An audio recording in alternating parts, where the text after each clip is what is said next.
നിങ്ങൾ സ്വയം ത്യജിക്കാൻ തയ്യാറായില്ലെങ്കിൽ നിങ്ങൾക്ക് ഒരു ക്രിസ്ത്യാനിയാകാൻ കഴിയില്ല.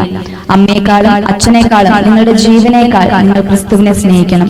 ക്രിസ്തുവിനായി മരിക്കാൻ നിങ്ങൾ തയ്യാറായിരിക്കണം. നിങ്ങൾ ദിവസവും സ്വയം ത്യജിച്ച് കുരിശ് എടുക്കുന്നവരാകണം. ഏറ്റവും വിഷമകരമായ സാഹചര്യങ്ങളിൽ നിങ്ങൾ കർത്താവിൽ ആശ്രയിക്കണം. നിങ്ങൾ സ്വയം അച്ചടക്കം പാലിക്കുകയും ലോകത്തോട് ഇല്ല എന്ന് പറയുകയും വേണം. നിങ്ങളുടെ ജീവിതം എല്ലാം ക്രിസ്തുവിനെ കുറിച്ച് ഉള്ളതായിരിക്കണം. നിങ്ങൾ പീഡിപ്പിക്കപ്പെടുമ്പോഴും പരാജയങ്ങൾ ഉണ്ടാകുമ്പോഴും ഏകാന്തതയിലൂടെ കടന്നു പോകുമ്പോഴും നിങ്ങൾ ക്രിസ്തുവിനെ അനുഗമിക്കുന്നത് തുടരണം. നിങ്ങൾ നിങ്ങളുടെ ജീവിതത്തെ സ്നേഹിക്കുന്നുവെങ്കിൽ, നിങ്ങളുടെ പാപത്തെ സ്നേഹിക്കുന്നുവെങ്കിൽ, ലോകത്തെ സ്നേഹിക്കുന്നുവെങ്കിൽ, മാറാൻ ആഗ്രഹിക്കുന്നില്ലെങ്കിൽ നിങ്ങൾക്ക് യേശുവിന്റെ ശിഷ്യനാകാൻ കഴിയില്ല. ലൂക്കോസ് 11:42. പരീശന്മാരായ നിങ്ങൾക്ക് അയ്യോ കഷ്ടം!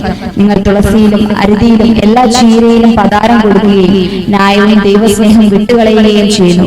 ഇത് ചെയ്യുകയും അത് ത്യജിക്കാതിരിക്കുകയും വേണം. ഇത്തരത്തിലുള്ള വ്യക്തി ഒരു പുതിയ സൃഷ്ടിയാകുന്നില്ല. അത് തെറ്റായ മാനസാന്തരം മാത്രമാണ്. ക്രിസ്തുയേശുവിലൂടെ ഒരു നല്ല ദിവസം ആശംസിക്കുന്നു.